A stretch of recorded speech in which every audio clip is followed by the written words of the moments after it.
dia, boa tarde, boa noite para você que está nos assistindo através dos canais do YouTube, Facebook e todas as outras redes sociais. Hoje eu estou aqui com uma autoridade do nosso município, o padre da paróquia de Santa Isabel do Pará, ou melhor, de Santa Isabel de Portugal, Padre Roosevelt.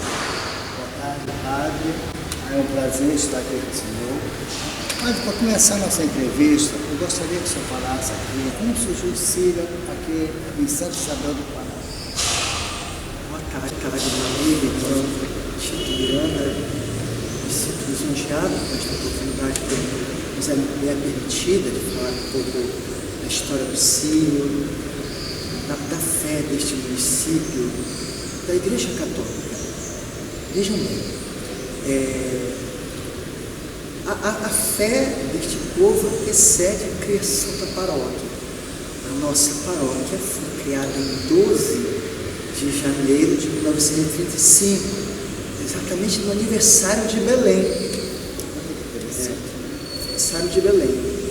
Mas antes, a igreja se fazia presente aqui pelas ações missionária pastoral da paróquia de Benevides, precisamente a igreja de Benfica, Nossa Senhora da Conceição.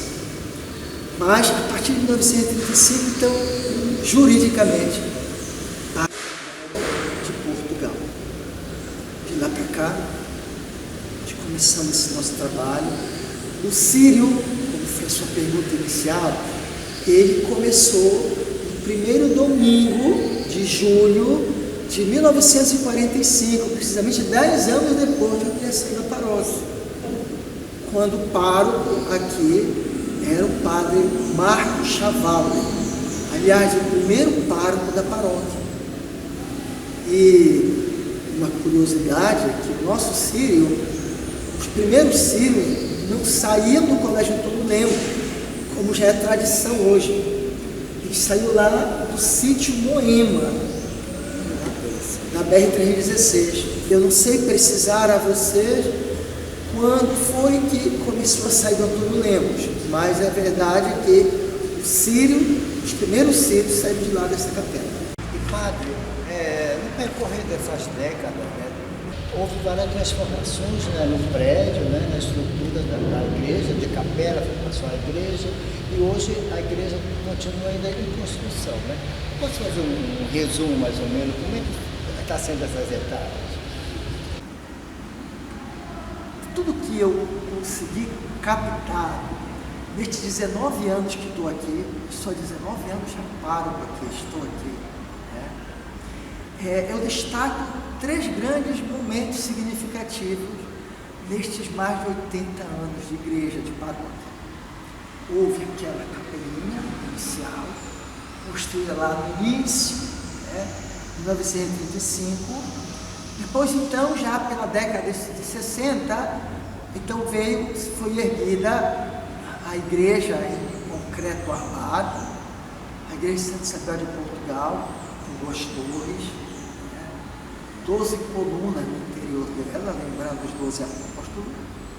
Esta igreja, segunda igreja que eu cheguei a conhecer, celebrei muitos anos ainda dentro dela, mas quando eu cheguei não conhecia ainda o templo original. Da década de 60 até 2017, quando ela foi demolida, neste tempo ela sofreu ainda algumas transformações no seu frontal, nas torres. Dadas estas transformações que aconteceram do projeto original, de certo modo arruinou um pouco a estrutura dela, a tal ponto de que os bombeiros, eles condenaram a torre do sino, eles descondenaram. Mas, não tendo para onde ir, a gente ainda ficou, mesmo ainda alguns anos, dentro do templo, com cuidado redobrado, claro, tínhamos sido já alertados pelo bombeiro, mas sem ter para onde ir, ainda ficamos algum tempo dentro dela. Até que, enfim, a gente construiu este lugar, um salão paroquial que está servindo para nós do templo, a poder mudar para dentro deste lugar e aí então poder começar a reforma.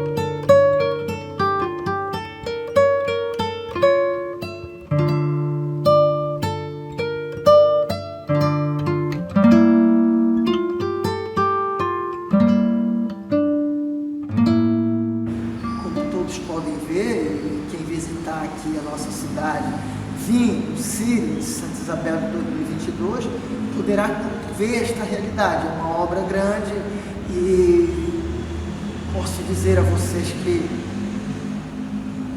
a velocidade desta construção é o tamanho do passo do nosso povo, né? E com isso, essa mudança, né, da estrutura, vamos dizer assim, uma identidade, né? A igreja faz parte de uma identidade de uma cidade, né? Uma identidade do município, né? E aí houve um impacto muito grande, principalmente pela história. Como foi esse impacto, as críticas?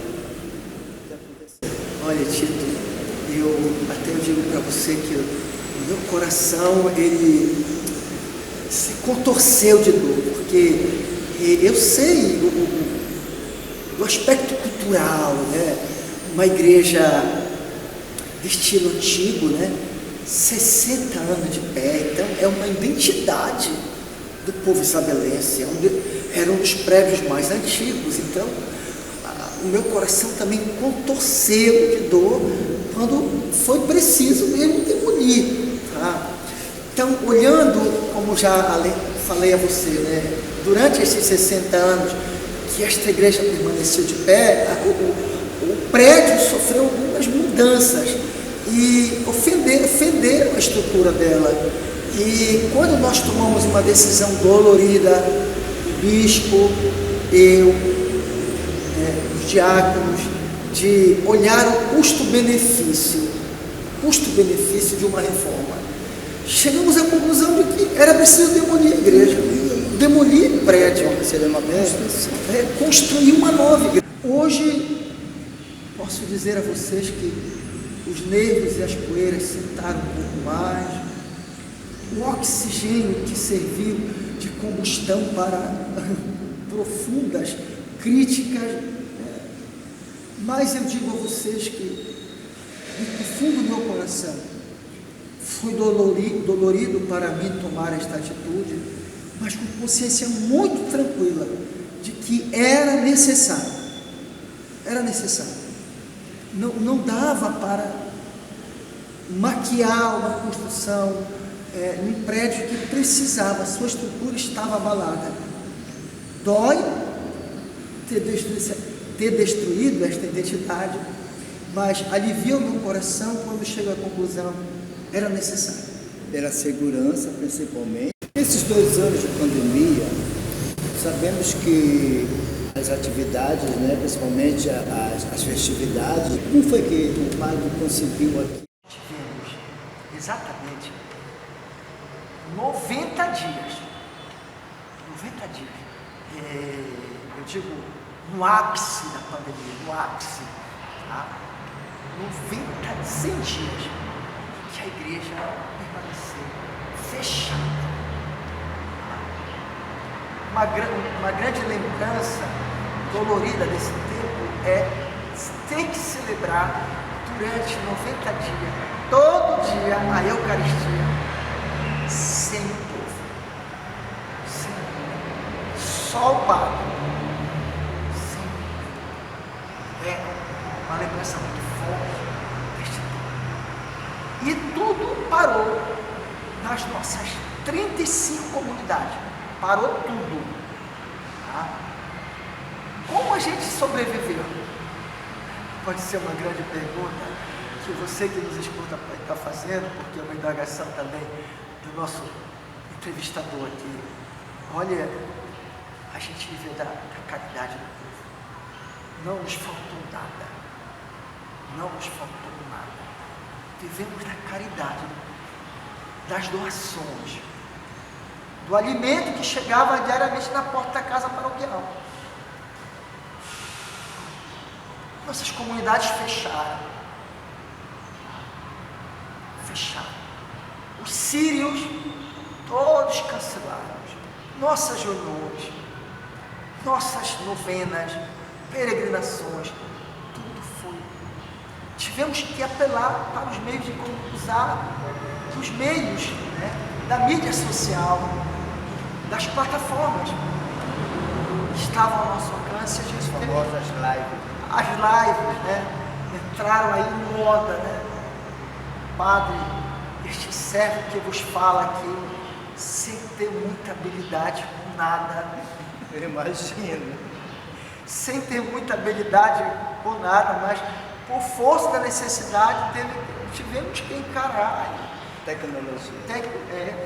Usar os meios da tecnologia para fazer chegar a fé, porque o povo estava isolado em casa, sobretudo as senhoras que muito sofreram mesmo neste tempo. Então, com a ajuda de alguns paroquianos, sobretudo nossos jovens que sabem como ninguém usar destes meios, e ajudaram este pobre servo para fazer com que a palavra de Deus chegasse às famílias, chegasse aos lares e às pessoas mais distantes, aos idosos, aos casais, aos lares.